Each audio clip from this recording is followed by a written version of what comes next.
Hey, what's going on, guys? Welcome back to Aries EDC. So I'm finishing up these. I finished half of May's builds. I actually finished the 2 book spots and the extra build, which was the Torcido. So half the builds for the month of May are done, and I was just going to share them with you one more time, and then update you guys that the next 3 that were sent off to heat treat are still in tempering. So they haven't been sent back. They haven't been put into shipping. They're still in tempering form. So I'm kind of left with nothing to work on. But before I get into that, let me talk to you guys about these knives. But please, before I even get into any of that, subscribe to the channel. You missed the entire process on how I made these knives. And if you're not following along, well, you have no idea where we started from. But I start from a block of steel and some raw materials, and I create the knives you see in front of you. So let's talk about them real quick. We have the Thorn. Again, these 3 are all in 80 CRV2 steel. And so you can see some of the stuff. This is the maker's card that comes with each one of my knives. So you can look at all the things that are on that. We decided he wanted the ultra purple scales, and he wanted the purple Kydex sheath, a purple lanyard, and I made a custom bead, the same material as the handle. So let's look at the blade. The blade is the Thorn. Really nice little shape, flat back design, and it looks pretty awesome. So I got the acid etched and tumbled finish with the ultraviolet kyanite scales, and this thing came out amazing. Really like the way that this came out. It turned out really good. I'm still seeing a lot of purple in there, so I'm going to take my little brush. I'm going to clean out this sheath out a little bit, try to get some of that extra stuff out of there. So that's just, I just use that to get all up in there, clean all that stuff out, make sure it's nice and tight, and it doesn't scratch up the blade. But so the Thorn turned out really good, happy with that. The Bloom XL, we did the Lava Flow Kyanite. Again, it's an 80 CRV2, acid etched and tumbled, came out really good. Gonna do a little cleanup on this before it gets shipped out, before I do the final pictures, but came out really nice. That Lava Flow gets so deep, like especially in the sun, there's so much movement like deep in the scale, it's really ridiculous. So full 4 fingers for me, nice thick handle on this one, and it turned out really, really good. I'm happy with it. And again, the Torcido, this is the prototype, the first one, I guess the first one I ever made, going to our pal Cheeto Bandito, the designer of this blade. He was the designer. He sent me a drawing, and I took his drawing and I made it a reality. We did the desert wood, ironwood with the turquoise inlay with a white liner, with the brass pins and tube, and I think it came out really, really good. Full 4 fingers. Your thumb can get right in that little ramp area. I'm not going to really call that a harpoon, but it's kind of a ramp area, and it's very comfortable. Nice, small, slicey little blade. Cheeto knows I like the small little blades and package. We didn't do a sharpening choil on this, which was the first time I had done that with no sharpening choil. So that was another challenge that I did, but it came out really, really good, and it's a slicey little knife. So excellent. I hope he's happy with it. So these were 3 of May's builds that I finished. So I'm going to get the final pictures of these guys and send them off to those owners, and so that they can start getting sent out to their new home, which now leaves me twiddling my thumbs waiting for the rest of May to come back. Just a reminder, we have another pistol, we have a Bloom, and we have a Bloom harpoon that are all off at heat treating.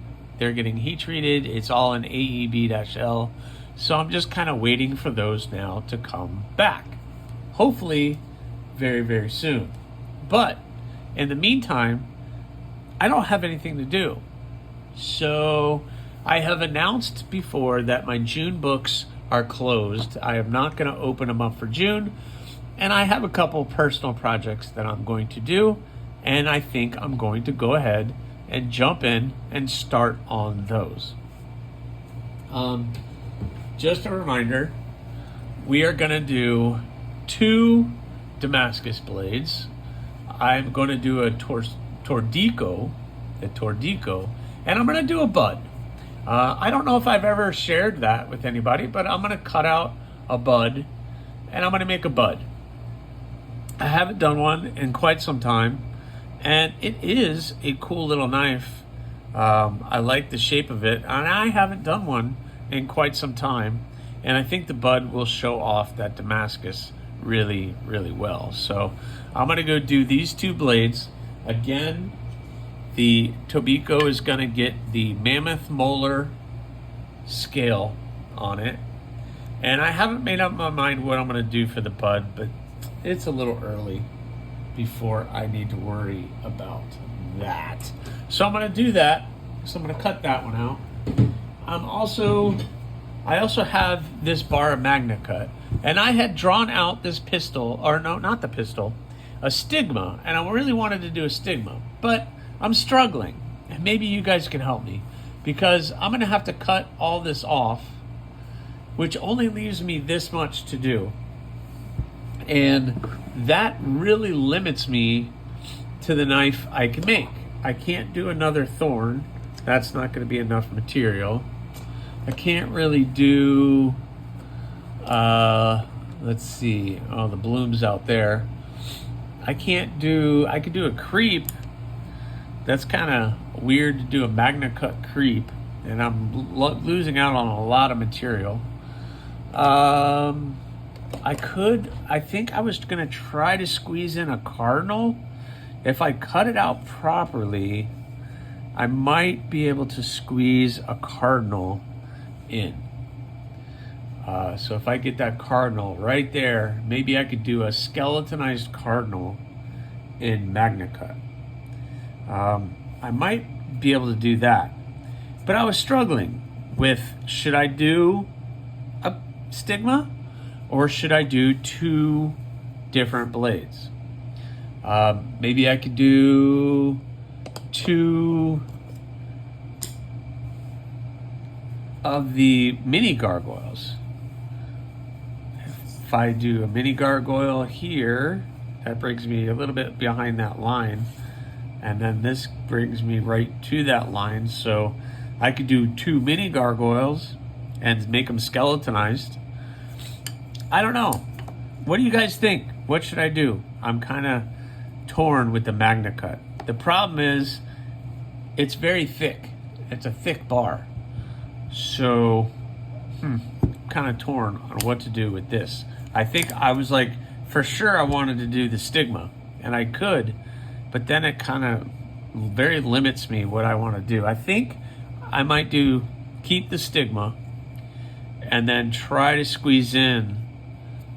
I'm going to try to cut this way, at least halfway, and then chop it off here, because then that leaves me enough opportunity to try to get a cardinal squeezed in. I think I'll do that. Magnet. What do you think of a magnet cut skeletonized cardinal? That would be fun. Nice little drop point, little magnet cut. That'd be cool. Or should I do something like, yeah, see, I can't really get the mini gargoyle, won't work. Yeah, it's really going to be tight for the mini gargoyle. So that's where I'm at. It kind of, naked column maybe. No, it doesn't really work. That's not going to really fit. I don't want to go too small like a pedal or something, because that's just going to be too small of a knife or too thick of material. So I think I'm going to do a cardinal. Yep, I think I'm going to do that. So I'll just cut out the stigma, but I'm going to try to leave room so I can squeeze a cardinal in somewhere along the way. So, yep, I think I'm going to do that. That sounds like a winner. So I'm going to do that. Then, on top of all of that, you're going to see a birth of a design. And I want to get the spike sacks started. I'm at least going to cut out the design and transfer that over to some thin ply, and then start cutting that thin plywood out. And just, that's where I can really play with what this is going to look like. It's going to be almost, if I squeeze my fingers in, a 4-finger. So it's going to be a little bit longer of a handle, a little bit bigger of a blade. It's a 3-inch blade, maybe a little bit over 3 inches. And I think I'm going to pull it back to like that line. What do you think? Right there? I think that is going to be pretty killer. Bring the bevels up kind of high, or maybe like halfway. What if I did this? All right, we're gonna design on the fly. How about this? Let's see. I like to do that line about right there. And what if we did something like that for the bevels? So you leave a little bit of the spine up here, but you leave that bevel. Yep, I like it. What do you think? I like that. I think that would be killer. I think it's a good look. I'm excited about starting it. So you're gonna witness birth of a design where I'm gonna cut this out, shape it, transfer this to wood. Then I'm gonna shape it on the grinder in wood, and then see where we are, and then we transfer that over to steel. I think I have some 80 CRV2 still. If not, I better order some, so I better go check that out real quick. And then we can see what we could do about getting the spike started. So awesome. I'm looking forward to getting these projects started, and I better go get to it. So anyway, I guess this has already been 13 minutes by the time I open. All right, very good. So check back next time. I'm going to start doing the birth of design. I think I might do just quick shorts on the process of this entire knife this month, just to see how it goes. So please subscribe, like, leave a comment or not. That choice is yours.